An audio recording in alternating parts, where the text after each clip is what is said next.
ចិនកំពុងដណ្ដើមក្តាប់ក្តាប់តៃវ៉ាន់ដោយប្រើអំណាចយោធាឲ្យបាននៅឆ្នាំ2030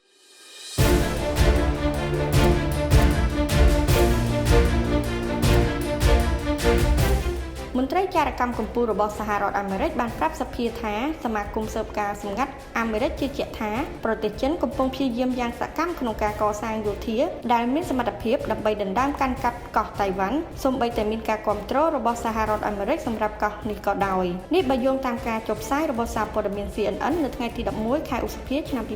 2022នាយកទីភ្នាក់ងារស៊ើបការសម្ងាត់ជាតិលោកស្រី Avril Haines បាននិយាយក្នុងអំឡុងសវនកម្មនៅចំពោះមុខគណៈកម្មការសេវាកម្មប្រដាប់អាវុធប្រសិទ្ធភាពថាការគម្រាមកំហែងដល់តៃវ៉ាន់នៅចន្លោះពេលនេះដល់ឆ្នាំ2030គឺធ្ងន់ធ្ងរលោកស្រី Haines បាននិយាយថាវាជាទស្សនៈរបស់យើងដែលថាប្រទេសចិនកំពុងខិតខំប្រឹងប្រែងយ៉ាងមានប្រសិទ្ធភាពក្នុងការចូលទៅក្នុងទីតាំងមួយដែលយោធារបស់ពួកគេមានសមត្ថភាពអាចយកកោះតៃវ៉ាន់មកបានប៉ុន្តែលោកស្រីនិងប្រធានទីភ្នាក់ងារស៊ើបការសម្ងាត់ការពារជាតិលោក Scott Barrier បានប្រមានថាសហរដ្ឋអាមេរិកមិនទាន់ដឹងពីមេរៀនអ្វីដែលលោកស៊ីជីនពីងប្រធានាធិបតីចិននឹងយកពីសង្គ្រាមរបស់រុស្ស៊ីនៅអ៊ុយក្រែននិងជំនួយរបស់លោកខាងលិចដែលបានហូរមកពីទីក្រុងគៀវនោះទេលោក Barrier បន្ថែមថាតៃវ៉ាន់ក៏កំពុងរៀនមេរៀនសំខាន់ៗមួយចំនួនពីចំនួនអ៊ុយក្រែនដែលអាចធ្វើឲ្យខ្លួនការពារប្រឆាំងនឹងចិនកាន់តែប្រសើរឡើងផងដែរ